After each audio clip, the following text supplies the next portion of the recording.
Hello बच्चों, केम छो? जय स्वामीनारायण। चैप्टर नंबर 11 पी विभागना तत्वों समूह 14 આપણે સ્ટાર્ટ કર્યું હતું લાસ્ટ લેક્ચરમાં। આજે લાસ્ટ લેક્ચરની અંદર આપણે છેલ્લે રાસાયણિક પ્રતિક્રિયાત્મકતા સ્ટાર્ટ કરી હતી, તો એને આપણે હજી આગળ કન્ટિન્યુ કરીશું। એની અંદર આપણે સૌથી પહેલું ઓક્સિજન સાથેની પ્રક્રિયા। આપણે જાણીએ છીએ કે ઓક્સિજન 2 ઇલેક્ટ્રોનનું દાન આપી શકે છે। તો અહીં આપણે વાત કરીએ તો સમૂહ 14 તત્વો, ચાહે કાર્બન હોય, SO4 જોયું સૂત્ર, CO4 જોયું ના, આપણે જોઈએ છે શું? CO2, SiO2, GeO2, PbO2, SnO2।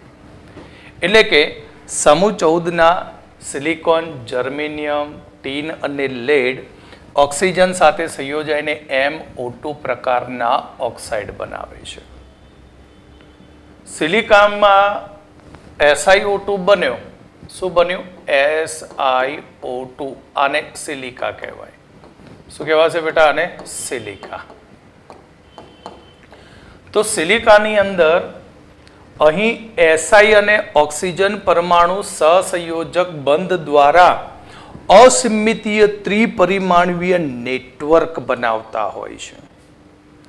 એટલે SiO2 ના સ્ટ્રક્ચરની અંદર આનું સ્ટ્રક્ચર જોઈએ ને SiO2 નું, તો આપણને ડાયમંડ જેવું લાગે, હીરાના જેવું। આ Si, તો આ એક ઓક્સિજન, બીજો ઓક્સિજન, બરાબર। તો અહીંયા ફરી પાછો Si, ઓક્સિજન આની સાથે જોડાય, બરાબર। અહીંયા ફરી પાછા ઓક્સિજન। તો આ રીતે Si જોડાતા જાય, જોડાતા જાય, જોડાતા જાય અને એક ત્રિપરિમાણીય નેટવર્ક બનાવે। કોના જેવું? હીરાના જેવું બનાવે, જે ચતુષ્ફલકીય હોય છે। કેવું હોય છે? ચતુષ્ફલકીય। તો અહીંયા આપણે SiO2 માં પ્રત્યેક Si પરમાણુ તેના સહસંયોજક બંધ દ્વારા 4 ઓક્સિજન પરમાણુ સાથે જોડાયેલું હોય। મેં હમણાં સ્ટ્રક્ચર બનાવ્યું, તમે જોયું કે Si એક હતો અને Si સાથે એક ઓક્સિજન અને આ 2, એકલું SiO2 નથી હોતું બેટા, પણ SiO2 એ ત્રિપરિમાણીય નેટવર્કમાં હોય, એટલે આ ઓક્સિજન ફરી પાછો Si સાથે જોડાય, બરાબર। આ ફરીથી જોડાય, બરાબર। આ Si ફરી પાછું ઓક્સિજન Si, ફરી આના 3 ઓક્સિજન, આના 3 ઓક્સિજનની સાથે આ રીતે ભાગીદારીથી જોડાતા જાય, બરાબર। જો આ SiO2 હતું, બરાબર, આનું આ SiO2, આનું આ SiO2, પણ 4 ઓક્સિજન પરમાણુથી આ રીતે એનું જોડાણ થતું જાય, એટલે ડાયમંડની જેમ તે ત્રિપરિમાણીય નેટવર્ક બનાવતો હોય છે। SiO2 માં પ્રત્યેક ઓક્સિજન પરમાણુ સમચતુષ્ફલકીય રીતે જોડાયેલો હોય છે। એટલે કે આપણું આ Si ની સાથે 4 ઓક્સિજન, બરાબર, આ એક ઓક્સિજન, બીજો ઓક્સિજન, ત્રીજો ઓક્સિજન અને ચોથો ઓક્સિજન।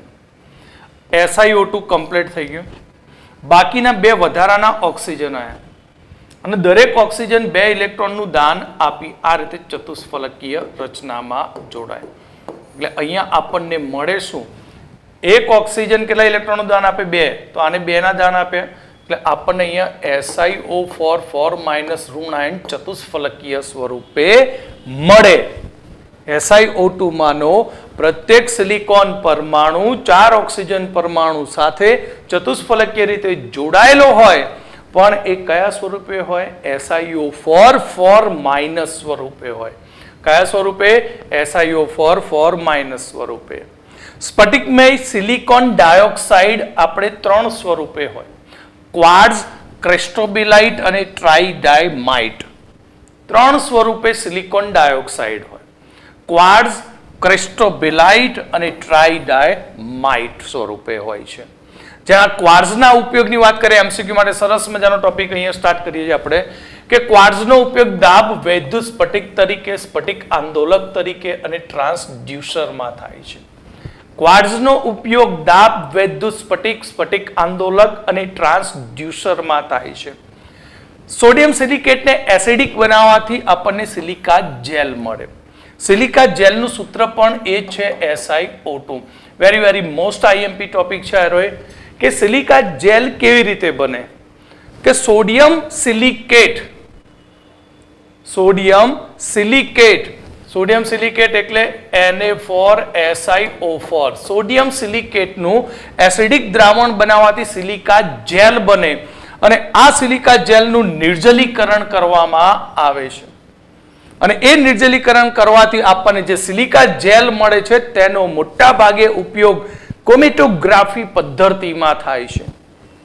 ધાતુ આયનોની પરખ માટેની ક્રોમેટોગ્રાફી પદ્ધતિની અંદર એમિનો એસિડના મિશ્રણ હોય તો એના પરખ માટેની ક્રોમેટોગ્રાફી પદ્ધતિમાં અને અન્ય પદાર્થોની અહીં સુકવણીમાં ભેજ શોષક તરીકે સિલિકા જેલનો ઉપયોગ થાય છે. તમે બધા જ વિદ્યાર્થી મિત્રો સિલિકા જેલથી પરિચિત છો અને છો જ. તમે જ્યારે વોટર બેગ ખરીદો છો ત્યારે એક નાની એમાં એક પડીકી હોય છે અને એ પડીકીમાં શું ભરેલું હોય છે? Silica gel. કેમ ભરેલું હોય? એનું કારણ કે જ્યારે કંપનીમાં બોટલિંગ બનતી હોય ત્યારે એમાં કંઈ પણ કેમિકલની વાસ હોય તો સિલિકા જેલ એનું શોષણ કરી લે. બરાબર. યુઝ ના કરવો હોય પાણીની બોટલનો તો એની અંદર ફરીથી પાછું સિલિકા જેલ મૂકી દો એટલે ભેજનું શોષણ કરીને દુર્ગંધ આવતી અટકાવી દે. એટલે સિલિકા જેલ આપણને કેવી રીતે મળે? તો સોડિયમ સિલિકેટનું એસિડિક દ્રાવણ બનાવતા સિલિકા આપણને મળશે અને એ સિલિકાનું નિર્જલીકરણ કરવાથી સિલિકા જેલ મળશે. સિલિકા જેલનો ઉપયોગ ઇલેક્ટ્રોનિક સાધનની અંદર પણ થાય. ચોમાસાની અંદર આપણે જોઈએ તો શોર્ટ સર્કિટ થતી હોય પણ હવે થતી નથી. કેમ નથી થતી? કારણ કે ત્યાં સિલિકા જેલ અંદર મૂકવામાં આવે જે વાતાવરણમાં ભેજનું શોષણ કરે. ક્રોમેટોગ્રાફી પદ્ધતિમાં તેનો ઉપયોગ થાય. ઓક્સાઇડોની વાત કરીએ તો SiO2 એસિડિક ઓક્સાઇડ, જર્મેનિયમ અને ટીનનો ઓક્સાઇડ ઉભય ગુણધર્મી છે અને લેડનો ઓક્સાઇડ એ બેઝિક છે. કેવો છે? બેઝિક. SnO2 કેવી રીતે બને? SnO2 કેવી રીતે બને? તો SnO2 માં SN ની ઓક્સિજન સાથે ગરમ કરવાથી અથવા તો સાંદ્ર નાઇટ્રિક એસિડ સાથે પ્રક્રિયા કરવાથી આપણને SnO2 મળતું હોય છે. SnO2 ની બનાવટ પૂછે તો કેવી રીતે? તો SnO2 માં ડાયરેક્ટ SN ની ઓક્સિજન સાથે પ્રક્રિયા થાય તો SnO2 બને. નાઇટ્રિક એસિડ જેવા ઓક્સિડેશન કરતા સાથે પ્રક્રિયા કરીએ તો પણ SnO2 મળે. તો આ SnO2 નો યુઝ ક્યાં કરાય? SnO2 નો ઉપયોગ થશે પોલિશ કરવા માટે, ચમકાવવા માટે વાસણોને, ટીનનો ઢોળ ચડાવવામાં. પહેલાના સમય ગામડાની અંદર તાંબા પિત્તળના વાસણો હોય બગડી ગયા હોય તો એને ફરીથી પાછું દિવાળી ટાઈમ આવે એટલે ચમકતા કરવા માટે દાદા દાદી શું કરે?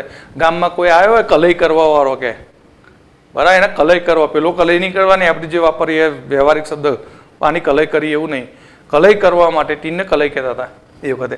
તો કલઈ કરવા વાળા આવે માણસ એટલે ત્યાં એને આપી દે વાસણ, ભાઈ ટીનની કલઈ એની નાખી આમ બનાવે એટલે નવું પેટી પેક વાસણ લાવે એના જેવું થઈ જાય. એટલે પોલિશિંગ કરવા માટે તેનો ઉપયોગ થતો હતો. કાચ અને માટીના વાસણો બનાવવા માટે એનો ઉપયોગ થાય છે. ત્યાર પછી આગળ આપણે જોઈએ PbO2. PbO2 બનાવવા માટે નાઇટ્રિક એસિડની Pb3O4 સાથે પ્રક્રિયા કરવામાં આવે છે. PbO2 બનાવવા માટે નાઇટ્રિક એસિડની Pb3O4 સાથે પ્રક્રિયા કરવામાં આવે છે. એટલે Pb3O4 plus very most IMP સૂત્ર છે, પરીક્ષામાં ઘણી વખત પૂછાઈ ગયેલું છે નીટમાં. Pb3O4 પ્લસ 4HNO3 કોન્સન્ટ્રેટ મંદ નાઇટ્રિક એસિડ તો તેમાંથી 2PbNO3 twice lead nitrate plus lead oxide બનશે. Pb3O4 ની નાઇટ્રિક એસિડ સાથે પ્રક્રિયા કરવાથી લેડ નાઇટ્રેટ અને લેડ ઓક્સાઇડ બનશે. તો લેડ ઓક્સાઇડ એ પ્રબર ઓક્સિડેશન કરતા બની જાય. કેમ પ્રબર ઓક્સિડેશન કરતા બની જાય? કારણ કે લેડની ઓક્સિડેશન અવસ્થા અહીંયા +4 બની જશે અને તમે જાણો છો લેડની સ્થાયી ઓક્સિડેશન અવસ્થા કઈ બને? +2 બને. +2 બને એટલે 2 ઇલેક્ટ્રોન મેળવી લે એટલે પ્રબર ઓક્સિડેશન કરતા બનતો હોય છે. એસિડ સાથે પ્રક્રિયા દ્વારા તેમાંથી ઓક્સિજન છૂટો પડે. સમૂહ 14 ના આપણે એમો પ્રકારના મોનોક્સાઇડની વાત કરીશું. આપણે PbO2, SnO2, SiO2 ભણી ગયા. જર્મેનિયમ તો ઉભય ગુણધર્મી ઓક્સાઇડ એના વિશે બહુ ડીપમાં નથી. હવે આપણે એમો પ્રકારના ઓક્સાઇડની વાત કરવાની છે. એમો કોણ બનાવે? SN બનાવે અને Pb બનાવશે. કારણ કે સ્થાયી ઓક્સિડેશન અવસ્થાઓ કોની વધારે? તો Sn+2 સ્થાયી है Sn માં તો બને Sn+2+4 જ્યારે Pb ની અંદર વાત કરીએ તો Pb માં Pb2+ વધુ સ્થાયી છે કાર્બન તો કાર્બન મોનોક્સાઇડ તો એક તો છે જ પહેલાથી એ તો વાંધો નહીં કાર્બન મોનોક્સાઇડ એમસીક્યુ માટે યાદ રાખજો કાર્બન મોનોક્સાઇડ નાઇટ્રિક ઓક્સાઇડ બંને તટસ્થ ઓક્સાઇડ છે આપણે સામાન્ય રીતે એવું ભણીએ છીએ કે અધાતુના ઓક્સાઇડ એસિડિક હોય પણ બે ઓક્સાઇડ તમારે ખાસ યાદ રાખવાના છે કાર્બન મોનોક્સાઇડ અને NO બંને તટસ્થ ઓક્સાઇડ છે જર્મેનિયમનો મોનોક્સાઇડ GeO એસિડિક છે Sn અને PbO ના ઓક્સાઇડ આ પણ તટસ્થ છે સરસ મજાના એમસીક્યુ અહીંયાથી મળશે પણ મેં CO અને NO ની વાત કરી એ JEE મેઇન એડવાન્સમાં પૂછાઈ ગયેલા છે આપણે યાદ રાખજો Sn અને PbO ના ઓક્સાઇડ એ તટસ્થ છે SNO નો ઓક્સાઇડ કેવી રીતે બને ટીન ઓક્ઝેલેટને ગરમ કરવાથી SNO બને SnC2O4 C2O4 ને ઓક્ઝેલેટ કહેવાય તો SnC2O4 ને ગરમ કરવાથી Sn + CO + CO2 ઉડી જશે આ રીતે આપણને SNO ટીન ઓક્ઝેલેટ મળે PbO ના રંગની વાત કરીએ તો PbO આપણને જુદા જુદા કલર સ્વરૂપે મળતો હોય એની બનાવટ ઉપર આધારિત છે કેવી હીટ આપીએ એ પ્રમાણે આપણને PbO મળે PbO આપણને રાતો નારંગી અથવા તો યલો કલરમાં જોવા મળે છે રાતો નારંગી અથવા કયા સ્વરૂપે યલો કલરમાં જોવા મળે છે લેડ કાર્બોનેટ PbCO3 ને ગરમ કરતા તેમાંથી આપણને PbO મળતો હોય છે લેડ નાઇટ્રેટ PbCO3 ને ગરમ કરતા PbO + CO2 વાયુ બાય બાય ટાટા ઉડી જાય હવે હીટ કેવી આપીએ તે મુજબ PbO રાતો હોય નારંગી હોય અથવા તો યલો રંગનો મળતો હોય છે હવે આપણને જે PbO મળ્યો છે એ PbO ને આપણે રોટેટરી ભઠ્ઠી એટલે પરાવર્તનીય ભઠ્ઠીની અંદર રિવર બેટરી ભઠ્ઠી સોરી રોટેટરી પણ અલગ છે તો PbO ને આપણે પરાવર્તનીય ભઠ્ઠી એટલે રિવર બેટરી ભઠ્ઠીની અંદર 773 કેલ્વિન તાપમાને ગરમ કરવાથી ત્યાં તેમાંથી રાતા રંગનો Pb3O4 મળશે શું મળશે Pb3O4 આ Pb3O4 એ બે ઓક્સાઇડનું સંયોગીકરણ છે એટલે એની અંદર જે PbO બે વખત અને પછી ડોટ આ 2 છે ને એ આની માટે જ છે અને એ PbO2 નું સંયોગીકરણ છે તમને આનું નામ પૂછી દે કે Pb3O4 નું નામ શું તો તમે જાણો છો લેડ ને તમે શું કહો છો પ્લમ્બમ શું કહો છો પ્લમ્બમ તો Pb3O4 ના સંયોગીકરણ 2PbO PbO2 નું નામ બને પ્લમ્બો ઓક્સાઇડ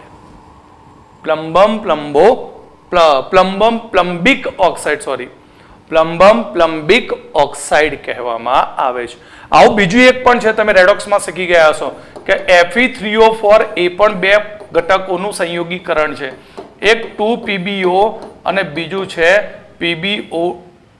Pb2O3 આનું સંયોગીકરણ છે એક ફેરસોફેરિક ઓક્સાઇડ શું કહીશું આને ફેરસોફેરિક ઓક્સાઇડ આમાં +2 એટલે ફેરસ અને આમાં +3 એટલે ફેરિક તો આવા ઓક્સાઇડ મિશ્ર ઓક્સાઇડ કહેવાય Pb3O4 મિશ્ર ઓક્સાઇડ Fe3O4 તે પણ કેવો છે મિશ્ર ઓક્સાઇડ છે ઓકે તો આગળ આપણે વધીએ પાણી સાથેની પ્રતિક્રિયાત્મકતા તો અહીં કાર્બન સિલિકોન જર્મેનિયમ ટીન પાણી સાથે કોઈ જ પ્રક્રિયા કરતા નથી કાર્બન સિલિકોન જર્મેનિયમ અને જર્મેનિયમ કે જે પાણી સાથે કોઈ પ્રક્રિયા કરતા નથી પરંતુ ટીન પાણીની બાષ્પનું વિઘટન કરીને ડાયોક્સાઇડ અને હાઇડ્રોજન બનાવે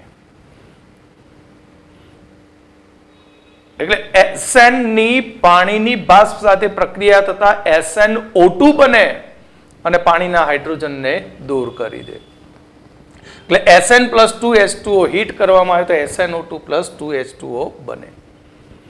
લેડ પર પાણીની કોઈ જ અસર થતી નથી.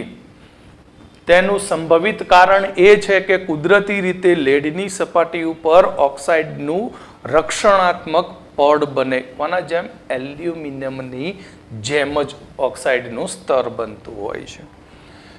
હેલોજન સાથેની પ્રતિક્રિયાત્મકતા.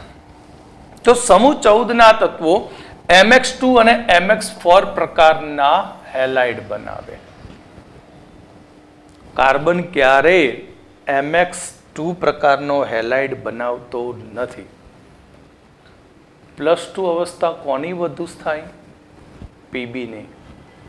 માટે આપણે CX2, SiX2, GeX2, SnOX2 અને PbX2 માં જોઈએ તો સૌથી વધુ ડાયહેલાઇડ કોનો સ્થાયી? પીબીનો. કોનો સ્થાયી હશે? પીબીનો. એટલે સમૂહ 14 ના તત્વો MX2 પ્રકારના અને MX4 પ્રકારના સૂત્રવાળા હેલાઇડ બનાવે છે. કાર્બન સિવાયના બધા જ તત્વો અનુકૂળ પરિસ્થિતિમાં સીધા જ હેલોજન સાથે જોડાઈને તે હેલાઇડ સંયોજનો બનાવે છે. સામાન્ય રીતે તેની સંયોજકતામાં 4 ઇલેક્ટ્રોન છે. ઇલેક્ટ્રોન રચના શું? NH2 NP2 છે. 4 સંયોજકતા ઇલેક્ટ્રોન છે એટલે તે મોટા ભાગે MX4 પ્રકારના સહસંયોજક બંધ ધરાવતા સંયોજન બનાવે છે. એટલે MX4 ની અંદર આપણને સહસંયોજક પ્રકૃતિ વધુ જોવા મળે. MX4 કયું છે? તો M, આ X, X, X અને આ X. તો આનું સંકરણ શું થાય? sp3. આકાર કયો બને? ચતુષ્ફલકીય આકાર બને. કયો આકાર બને? ચતુષ્ફલકીય. SnF4 અને PbF4 અપવાદ છે. MCQ માટે વેરી મોસ્ટ IMP આ લાઈન નીટ માટે. SnF4 અને PbF4 જે આયનીય પ્રકૃતિ ધરાવે છે. SnF4 અને PbF4 આયનીય પ્રકૃતિ ધરાવે છે. જ્યારે PbI4 અસ્તિત્વ ધરાવતો જ નથી. કારણ કે પ્રારંભમાં પીબીઆઈ બંધ બને ત્યારે એટલી ઉર્જા ઉત્પન્ન થતી નથી કે જે એસના ઇલેક્ટ્રોનને અયુગ્મિત કરી શકે. એટલે આપણે પીબી ની વાત કરીએ તો પીબી ની ઇલેક્ટ્રોન રચના NH2NP2 પ્રકારની છે. તો પીબી ને આપણે એક્સાઇટ કરવો પડે, ઉત્તેજિત કરવો પડે. એટલે NS પીબી માં એક મિનિટ ફરીથી ઇરેજ કરી દઉં, વ્યવસ્થિત સમજાવું. ચલો, હું ડાયરેક્ટ પેલી નહીં લખતો, ખાલી કોમન ઇલેક્ટ્રોન હતા. NH2 NPX1 અને NPY1 પ્રકારની અને NP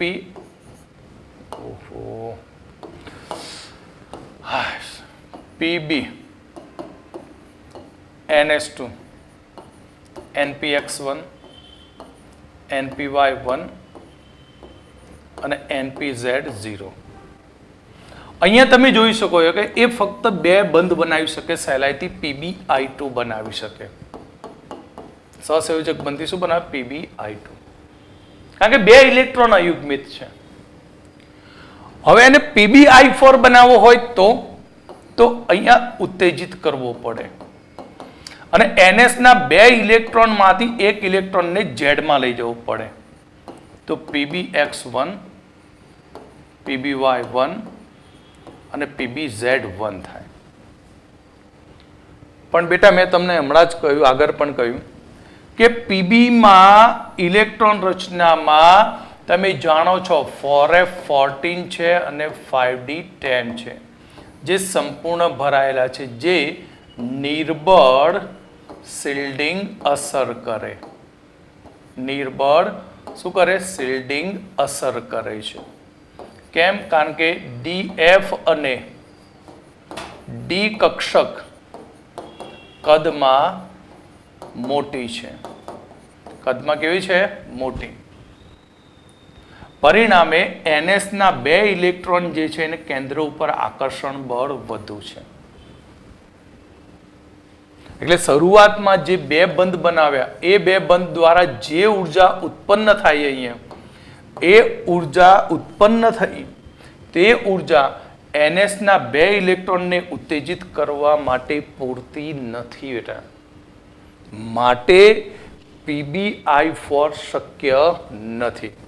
ઓકે, ધ્યાન રાખજો. ખાસ MCQ માં પૂછે તો કેમ, એના કારણો આ છે.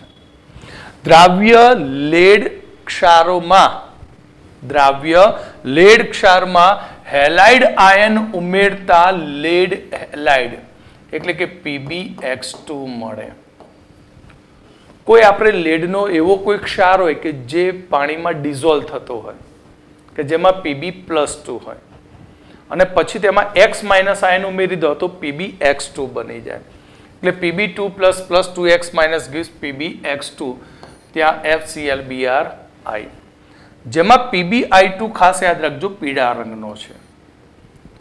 બાકીના હેલાઇડ રંગ વિહીન છે અને બધા જ હેલાઇડ પાણીમાં અલ્પ દ્રાવ્ય છે. ભારે તત્વોમાં જર્મેનિયમથી લેડ તરફ જતા MX2 આણ્વીય સૂત્રવાળા હેલાઇડ સંયોજનો બનવાની ક્ષમતા વધારે હોય.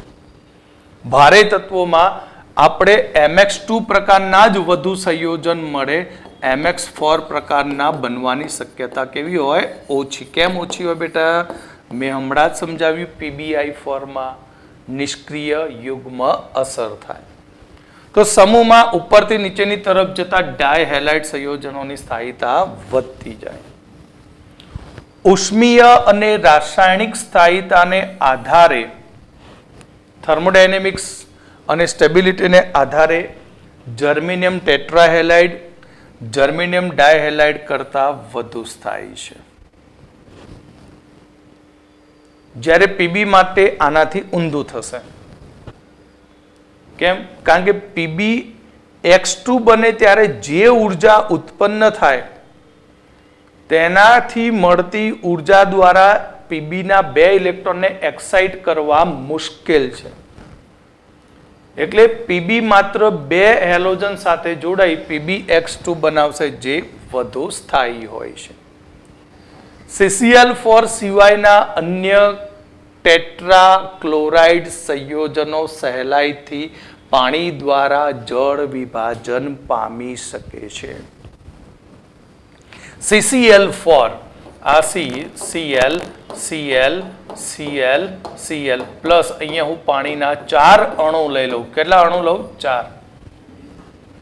તો 4 Cl રિપ્લેસ નહીં થાય પાણી વડે, પાણીના OH વડે.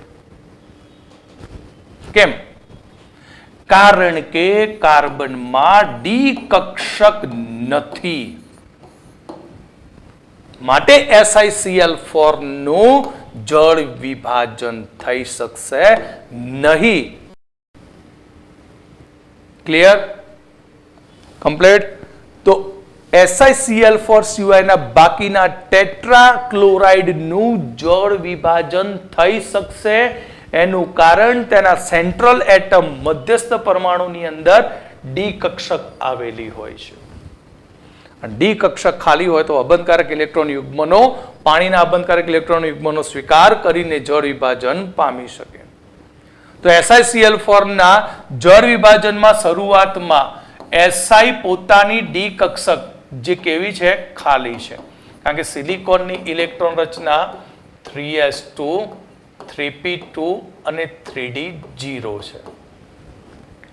એટલે Si પોતાની ડી કક્ષકમાં ઓક્સિજન પરમાણુના અબંધકારક ઇલેક્ટ્રોન યુગ્મનો સ્વીકાર કરી અને અંતે સિલિસિક એસિડ બનાવશે SiOH4 અથવા H4SiO4 પણ લખી શકાય, સિલિસિક એસિડ. એટલે આની સેન્ટ્રલ જે ડી કક્ષક છે આની, બરાબર, જો અહીંયા કે અહીંયા આની ડી કક્ષક ડંબેલ આકારની કોઈ ડી કક્ષક છે, એ ડી કક્ષક કેવી છે? ખાલી છે. પરિણામે ઓક્સિજન એનું લોન પેર આ ખાલી ડી કક્ષકમાં એન્ટર કરે અને એન્ટર કરે એટલે થાય શું? તો પહેલા આની સાથે જોડાણ કરીને પછી ત્યાંથી Cl ને રિમૂવ કરે. બરાબર, એટલે આ રીતે SiCl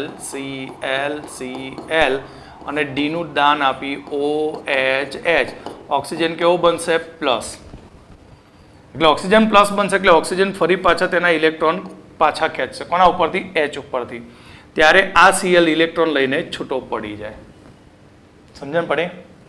SiCl ફોર્મમાં પાણીનો ઓક્સિજન ડી ના ઇલેક્ટ્રોનનું દાન આપી આ તે સવક સહસંયોજક બંધથી જોડાણ કરે એટલે ઓક્સિજન પોઝિટિવ બનશે. પછી ઓક્સિજન તેનો પોઝિટિવ ચાર્જ સ્ટેબલ કરવા માટે H ના ઇલેક્ટ્રોનને પોતાની તરફ આકર્ષી લે અને H ને ત્યાંથી રિમૂવ કરે. કયા સ્વરૂપે? પોઝિટિવ સ્વરૂપે. તે જ સમયે Cl ત્યાંથી ઇલેક્ટ્રોન લઈને માઇનસ સ્વરૂપે દૂર થશે -HCl અને અહીંયા OH દાખલ થઈ જશે.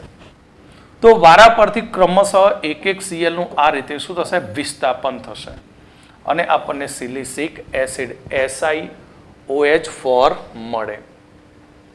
તો ડી કક્ષકના કાર્બનના અગત્યના લક્ષણો અને અનિયમિત વલણ. કાર્બન કેમ તેના જ સમૂહના તત્વોથી અલગ પડે છે એનું કારણ કાર્બન તેના જ સમૂહના અન્ય તત્વોના પરમાણુ કરતા જુદું પડે. કેમ? કારણ કે સમૂહનું પહેલું તત્વ કાર્બન તો કાર્બનનું કદ નાનું, વિદ્યુત ઋણતા ઘણી ઊંચી હોય છે. એટલે કાર્બનની આયનીકરણ એન્થાલ્પી ખૂબ જ વધુ હોય છે તથા કાર્બનની અંદર ડી કક્ષક પ્રાપ્ય નથી. તેના કારણે પહેલો મુદ્દો, કાર્બન ફક્ત 4 સહસંયોજક બંધ બનાવી શકશે જ્યારે અન્ય તત્વોની અંદર ડી અને એફ કક્ષકો હોવાથી તે 4 થી વધુ એટલે 5 કે 6 સહસંયોજક બંધ બનાવી શકે છે. ત્યાર પછી કાર્બન પોતાના જ પરમાણુ સાથે એકલ બંધ, દ્વિબંધ કે ત્રિબંધ બનાવી શકે છે. કેમ? કારણ કે કદમાં નાનો છે, ઊંચી વિદ્યુત ઋણતા ધરાવે છે. આ ઉપરાંત કાર્બન તેના જ આવર્તમાં આવતા અને અન્ય સમૂહના તત્વો સાથે તે એકલ બંધ, દ્વિબંધ કે ત્રિબંધથી જોડાઈ શકે છે. જેમ કે કાર્બન, ઓક્સિજન, નાઇટ્રોજન, સલ્ફર સાથે C double bond O, C double bond S, C double bond N, C triple bond N એટલે કે ત્યાં પીપાઈ બંધ રચી શકે છે. મેં કહ્યું હતું બીજા આવર્તના તત્વો પીપાઈ બંધ બનાવી શકે. ત્રીજા આવર્તમાં જાઓ તો ત્યાં તમને ડીપાઈ અને ડીપાઈ બંધ પણ મળે. તો અન્ય તત્વોની પરમાણુય કક્ષકો કદમાં મોટી હોવાથી ત્યાં આપણને પીપાઈ બંધ મળતો નથી. કેમ? કારણ કે કાર્બન પછી સિલિકોન. કાર્બન બીજા આવર્તનું તત્વ છે, સિલિકોન ત્રીજા આવર્તનું તત્વ માટે ત્યાં ડી કક્ષક મળે એટલે ત્યાં પીપાઈ બંધ પ્યોર બને નહીં. કાર્બનમાં કાર્બન બંધ એન્થાલ્પીનું મૂલ્ય 348 કિલો જૂલ પ્રતિ મોલ છે. એટલે કે ઉર્જા ખૂબ જ વધુ હોવાથી તેમાં કેટેનેશન ગુણધર્મ જોવા મળે છે. કેટેનેશન મતલબ એ પણ મેં શીખવાડ્યું હતું કે એક કાર્બન બીજો ત્રીજા કાર્બન સાથે જોડાઈને સરળ શૃંખલાવાળા મિથાઇલ, ઇથેન, પ્રોપેન, બ્યુટેન જેવા સંયોજનો બનાવે અથવા તો 2-મિથાઇલ પ્રોપેન, 2,2-ડાયમિથાઇલ બ્યુટેન શૃંખલાવાળા અસંખ્ય સંયોજનો બનાવી શકે. ત્યાર પછી કેટેનેશનના ગુણધર્મની અંદર શું થાય? ઘટાડો થતો હોય છે. કાર્બનમાં ફક્ત આપણને પીપાઈ બંધ જ જોવા મળે જ્યારે અન્ય તત્વોની અંદર આપણને ડીપાઈ પ્રકારનો બંધ જોવા મળે છે. કાર્બનના અપરૂપો, કાર્બનમાં કેટેનેશનનો ગુણધર્મ અને પીપાઈ બંધને કારણે તેના આપણને અનેક અપરૂપો જોવા મળે છે. જેમાં હીરો અને ગ્રેફાઇટ બંને સ્ફટિકમય અપરૂપો છે. ત્યાર પછી આગળ જતા 1985માં HW ક્રુટો, ઇસ્મેલી અને RF કુરીએ એક ત્રીજો અપરૂપની શોધ કરી હતી, સ્ફટિકમય ફુલેરીન. તો કાર્બનના અસ્ફટિકમય અપરૂપો પણ હોય છે. સ્ફટિકમય અપરૂપો 3, કુદરતીમાં હીરો ગ્રેફાઇટ, સંશ્લેષિતમાં ફુલેરીન અને અસ્ફટિકમયની અંદર કોલસો, મેસ, વનસ્પતિ કાર્બન, ગેસ, કોક, પ્રાણીજ કોલસો એ બધા અસ્ફટિકમય અપરૂપો બને છે. ઓકે, તો હવે આપણે વારા પડતી એક એક અપરૂપો વિશે જોઈશું, જેમાં સૌથી પહેલું આપણે હીરાની અંદર કાર્બન પરમાણુ sp3 સંકરણ ધરાવે. હીરાની અંદર કાર્બન પરમાણુ એ sp3 સંકરણ ધરાવે છે. sp3 સંકરણ હોવાથી હીરાનો પ્રત્યેક કાર્બન બીજા 4 કાર્બન પરમાણુ સાથે 4 સહસંયોજક બંધ વડે જોડાય. એટલે કે આ કાર્બન જે છે એ બીજા કાર્બન સાથે સહસંયોજક બંધથી જોડાયો, આ કાર્બન આની સાથે સહસંયોજક બંધથી આની સાથે. કેમ? કારણ કે sp3 સંકરણ છે અને જેની 4 કક્ષકો હોય, 4 કક્ષકો એટલે 4 કોઓર્ડિનેશન બંધ બનાવે, સહસંયોજક બંધ બનાવે. તો આ કાર્બન ફરી પાછો બીજા 4 સાથે જોડાય. આ કાર્બન છે, આ 4 સાથે જોડાય. આ કાર્બનની વાત કરીએ તો આ કાર્બન નીચેના કાર્બન સાથે જોડાય આ રીતે. એટલે આ રીતે આ કાર્બન પણ આગળ પાછા બીજા 4 કાર્બન સાથે પણ જોડાઈ શકે. એટલે સિમ્પલ આપણે સમજવા માટે લખવું હોય તો આ એક કાર્બન, બીજો કાર્બન, ત્રીજો કાર્બન, ચોથો કાર્બન, પાંચમો કાર્બન, એટલે એક કાર્બન બીજા 4 કાર્બન સાથે આ રીતે જોડાતો જાય અને ત્રિપરિમાણીય નેટવર્ક બનાવે. એટલે કાર્બનની અંદર એક પણ ઇલેક્ટ્રોન અયુગ્મિત નથી. કાર્બનમાં રહેલા 4 ઇલેક્ટ્રોન 4 સહસંયોજક બંધમાં વપરાય છે અને એ વપરાવાને કારણે આખી રચના સહસંયોજક બંધવાળી હોવાથી અહીં ખૂબ જ મજબૂતાઈ જોવા મળે. એટલે કે હીરાની અંદર વિદ્યુતનું અવાહક બનતું હોય અને તે ખૂબ જ કઠણ હોય છે. સાથે સાથે આપણે કોઈ પણ 2 કાર્બન વચ્ચેના અંતરની વાત કરીએ તો તે કાર્બન વચ્ચેનું અંતર 154 પિકોમીટર હોય છે. તો હીરાની અંદર હીરામાં કાર્બન પરમાણુ sp3 સંકરણ ધરાવતો હોય છે, જે બીજા 4 કાર્બન પરમાણુ સાથે 4 એકલ સહસંયોજક બંધથી જોડાય. અહીં 4 કાર્બન પરમાણુ એ ચતુષ્ફલકના ખૂણા ઉપર હોય છે.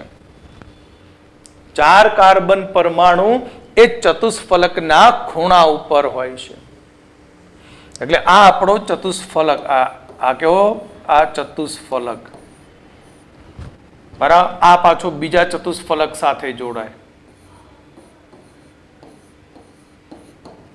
એટલે કે 4 કાર્બન પરમાણુ એ ચતુષ્ફલકના ખૂણા ઉપર હોય. દરેક કાર્બન પરમાણુમાં sp3 સંકરણ થતા તે બીજા 4 કાર્બન પરમાણુ સાથે એકલ સહસંયોજક બંધથી જોડાઈને ત્રિપરિમાણીય જાળીદાર રચના બનાવે, જેમાં 2 કાર્બન વચ્ચેનું અંતર 154 પિકોમીટર હોય છે. કાર્બન પરમાણુ એકબીજા સાથે સહસંયોજક બંધથી મજબૂતાઈથી જોડાયેલા હોવાને કારણે હીરો એ ખૂબ જ કઠણ હોય છે. તેમાં એક પણ ઇલેક્ટ્રોન અયુગ્મિત નથી, માટે તે વિદ્યુતનો અવાહક હોય છે. માટે હીરાનો ઉપયોગ એ સાધનોની ધાર કાઢવા માટે થાય. અપઘર્ષક છે, હીરા ઉપર ઘસારો પડે નહીં. જો તમે હીરાની વેટી પહેરી હોય, તમે એમ કહો કે મારા જોડે આ પ્યોર હીરો છે, તો કઈ નહીં કરવાનું, ડાય નહીં થવાનું. કોઈ ખરબચડી દિવાલ એના ઉપર ઘસી નાખો અને ઘસવાથી જો એના પર સ્ક્રેચ પડે તો સમજવાનું કે ડુપ્લિકેટ હીરો, અને જો તેના પર કોઈ સ્ક્રેચ ન પડે તો સમજવાનું કે તે શુદ્ધ પ્યોર હીરો છે. કારણ કે તે અપઘર્ષક છે, બીબા બનાવવામાં થાય છે. વીજળીના બલ્બમાં ખાસ ધ્યાન રાખજો, વીજળીના બલ્બમાં ટંગસ્ટનના પાતળા તારના ઉત્પાદનમાં હીરાનો ઉપયોગ થાય છે. બલ્બની અંદર વપરાતા ટંગસ્ટનના પાતળા તારની બનાવટમાં પણ હીરાનો ઉપયોગ થાય છે. હવે આપણે ગ્રેફાઇટની વાત કરીએ. ગ્રેફાઇટની અંદર દરેક કાર્બન પરમાણુ જે છે એ કાર્બન પરમાણુ sp2 સંકરણ રચે. હવે કાર્બનની તમે જાણો છો ઉત્તેજિત અવસ્થા શું છે? 2s1 2px1 2py1 2pz1 છે. એટલે s ની અંદર એક ઇલેક્ટ્રોન છે,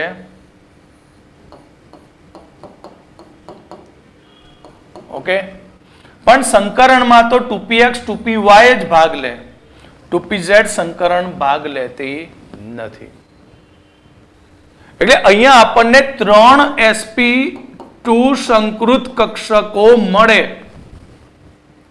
એટલે આપણા જોડે આ જે કાર્બન છે એ કાર્બન બીજા 3 કાર્બન સાથે જોડાઈ શકે. એટલે ફરી પાછો આ કાર્બન બીજા 3 કાર્બન સાથે જોડાણ કરી શકે. આ કાર્બન બીજા 3 કાર્બન સાથે જોડાય, આ કાર્બન બીજા 3 કાર્બન સાથે જોડાય. એટલે આપણને ત્યાં એક ષટકોણીય રચના મળતી હોય છે. ગ્રેફાઇટની અંદર આપણને આ રીતે ષટકોણીય સ્તરો મળતા હોય છે. ગ્રેફાઇટમાં શું મળશે આપણને? આ રીતે ષટકોણીય સ્તરો મળતા હોય છે. એક સ્તર, બીજું સ્તર, ત્રીજું સ્તર. મજાની વાત એ છે કે ગ્રેફાઇટ વિદ્યુતનો વાહક બને છે. કેમ વાહક બને? કારણ કે તેનો આ ચોથો ઇલેક્ટ્રોન છે એ ચોથો ઇલેક્ટ્રોન ક્યાંય સંકરણમાં ભાગ લેતો નથી. આ ચોથો ઇલેક્ટ્રોન મુક્ત સ્વરૂપે હોય છે અને એ મુક્ત ઇલેક્ટ્રોન આ બધા સ્તરોની વચ્ચે ફરતો હોય છે. એટલે આ એક સ્તર, બીજું સ્તર, અને એ સ્તરોને કોણ જોડી રાખે? આ મુક્ત ઇલેક્ટ્રોન જોડી રાખે. અને વિદ્યુત પ્રવાહ પસાર કરો તો એ મુક્ત ઇલેક્ટ્રોનો દ્વારા તેમાં વિદ્યુતનું વહન શરૂ થાય. તો ગ્રેફાઇટની અંદર ષટકોણીય વલયો જોવા મળે જેમાં દરેક કાર્બન પરમાણુ sp2 સંકરણ ધરાવે, જે બીજા 3 કાર્બન પરમાણુ સાથે 3 સિગ્મા બંધ બનાવે, જ્યારે ચોથો ઇલેક્ટ્રોન સંકરણમાં ભાગ લેતો નથી, માટે તેના દ્વારા પાઈ બંધ બને. જો ષટકોણીય સ્તર પર ચોથો ઇલેક્ટ્રોન જો વિસ્થાનીકૃત થતો હોય, ચોથો ઇલેક્ટ્રોન આમાં ફરતો રહેતો હોય, એટલે ગતિશીલ હોય, તો ગ્રેફાઇટ સારું એવું વિદ્યુતનું વહન કરી શકે. ગ્રેફાઇટમાં સ્તરો વચ્ચે વાન્ડરવાલ્સ આકર્ષણ બળ હોય, નિર્બળ, જે સહેલાઈથી તૂટી શકે. એટલે આપણે પેન્સિલની ધાર કાઢતા હોય તો પેન્સિલમાં ગ્રેફાઇટ છે તો તમે સહેજ આમ થોડું તાકાત આપો તરત જ તૂટી જશે. કેમ? કારણ કે ત્યાં વાન્ડરવાલ્સ બળ છે. માટે ગ્રેફાઇટ નરમ છે અને જો આ ગ્રેફાઇટના સ્તરો ઉપર આપણે ધક્કો મારીએ, પુશ કરીએ, પ્રેશર આપીએ તો આ સ્તરો એકબીજા ઉપર સરકી શકે છે. એટલે ગ્રેફાઇટ લીસું છે. કેવું છે? લીસું છે. તો ગ્રેફાઇટમાં 2 ક્રમિક સ્તરો વચ્ચેનું અંતર, ષટકોણીય સ્તરો વચ્ચેનું અંતર 340 પિકોમીટર છે તથા પ્રત્યેક સ્તરની અંદર આ જે ષટકોણ બને, પ્રત્યેક જે ષટકોણ બને એ ષટકોણની અંદર કાર્બન કાર્બન વચ્ચેનું અંતર 141.5 પિકોમીટર હોય છે. તો ગ્રેફાઇટનો ઉપયોગ શું? ખૂબ જ મોટા હેવી મશીનરી હોય, એ હેવી મશીનરીની અંદર ત્યાં ઓઇલનો યુઝ નથી થતો, પણ મશીન જ્યારે કાર્યરત હોય ત્યારે પિસ્ટન સિલિન્ડર એકબીજા ઉપર ઘર્ષણ ન કરે, ચક્કરો એકબીજા ઉપર અસર ન કરે, ત્યાં ગ્રેફાઇટના પાવડરનો સ્પ્રે થતો હોય છે. કારણ કે ગ્રેફાઇટ એ લીછું હોય છે. ગ્રેફાઇટ કેવું છે? લીછું હોય. એના કારણે તેનો ઉપયોગ એ ઊંજણમાં થાય છે. ગ્રેફાઇટનો શુષ્ક ઊંજણ પદાર્થ તરીકે તેનો ઉપયોગ થાય, કારણ કે ઊંચા તાપમાને ચાલતા મશીનોમાં જો ઓઇલ વાપરવામાં આવે તો તે ઓઇલ એ ખતમ થઈ જાય, બળી જાય, આગ બી લાગી શકે. પણ ગ્રેફાઇટ કેવું છે? લીસું, એટલે ઘર્ષણ ઉત્પન્ન થવા દે નહીં. ઓકે, તો આપણે હવે એક અપર રૂપ બાકી રહ્યું છે ફુલેરીન. એ ફુલેરીન હવે આપણે નેક્સ્ટ લેક્ચરમાં લઈશું. ઓકે, તો જય સ્વામિનારાયણ.